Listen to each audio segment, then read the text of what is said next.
മറ്റു വാർത്തയിലേക്ക് ജമ്മു വൈഷ്ണോ ദേവി ക്ഷേത്രത്തിലേക്കുള്ള വഴിയിൽ മണ്ണിടിച്ചിൽ 9 പേർ മരിച്ചു, 15 പേർക്ക് പരിക്കുണ്ട്. നിരവധി പേർ മണ്ണിനടിയിൽ കുടുങ്ങിക്കിടക്കുന്നതായി സംശയമുണ്ട്. രക്ഷാപ്രവർത്തനം തുടരുകയാണ്. അഭിലാഷ് വിവരങ്ങൾ പങ്കുവെക്കും. അഭിലാഷ്, ഇപ്പോഴും അവിടെ കനത്ത മഴ തുടരുകയാണ് എന്നാണ് മനസ്സിലാക്കുന്നത്. രക്ഷാപ്രവർത്തനം ദുഷ്കരമാണോ? അഭിലാഷ് അല്പസമയത്തിനകം ചേരുമെന്നാണ് മനസ്സിലാക്കേണ്ടത്. നിരവധി പേർ ഇപ്പോഴും മണ്ണിനടിയിൽ കുടുങ്ങിക്കിടക്കുന്നു എന്നുള്ളതാണ് ഏറ്റവും സങ്കടകരമായ കാര്യം. ജമ്മുവിലാണ് ഈ മണ്ണിടിച്ചിൽ സംഭവിക്കുകയും 9 മരണം ഉണ്ടാവുകയും ചെയ്തത് എന്നുള്ളതാണ്. ഇന്ന് ഉച്ചയ്ക്ക് 3 മണിയോടുകൂടിയാണ് ഈ മണ്ണിടിച്ചിൽ സംഭവിച്ചതെന്നാണ് നമുക്ക് ലഭിക്കുന്ന വിവരം.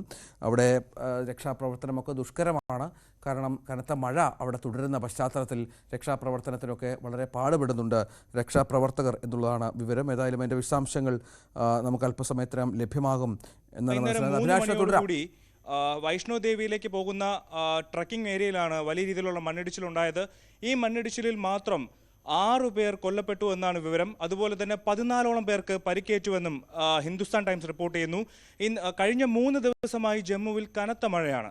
ഈ 3 ദിവസമായി തുടരുന്ന കനത്ത മഴയിൽ നിലവിൽ 9 പേർ മരിച്ചുവെന്നാണ് ഇപ്പോൾ ലഭിക്കുന്ന വിവരം. പ്രദേശത്ത് ഇന്ത്യൻ ആർമിയുടെ വലിയ രീതിയിലുള്ള രക്ഷാപ്രവർത്തനങ്ങൾ നടന്നു വരികയാണ്. ഇതിൽ 4 ടീമായിട്ട് തിരിഞ്ഞിട്ടാണ് പ്രദേശത്ത് രക്ഷാപ്രവർത്തനം നടത്തി വരുന്നത്.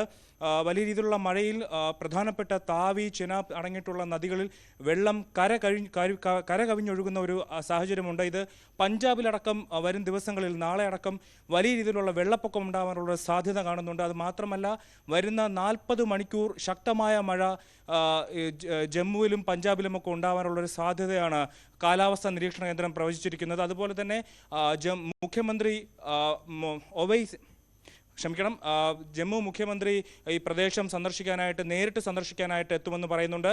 അതുപോലെ ആഭ്യന്തരമന്ത്രി അമിത്ഷാ പ്രദേശത്തേക്ക് നേരിട്ടെത്തി സന്ദർശിക്കാനുള്ള പറയുന്നുണ്ട്. കാരണം വലിയ രീതിയിലുള്ള റെസ്ക്യൂ ഓപ്പറേഷൻസ് ആണ് അവിടെ നടന്നു വരുന്നത്. നിലവിൽ 9 പേർ പ്രദേശത്ത് കൊല്ലപ്പെട്ടു എന്നാണ് വിവരം. രഞ്ജിത്ത്. ശരി, അഭിലാഷാണ് വിവരങ്ങൾ പങ്കുവച്ചത്. നമുക്ക് മറ്റു വാർത്തകളിലേക്ക് തിരിച്ചെത്തണം. വളരെ പെട്ടെന്ന് ഇടവേള.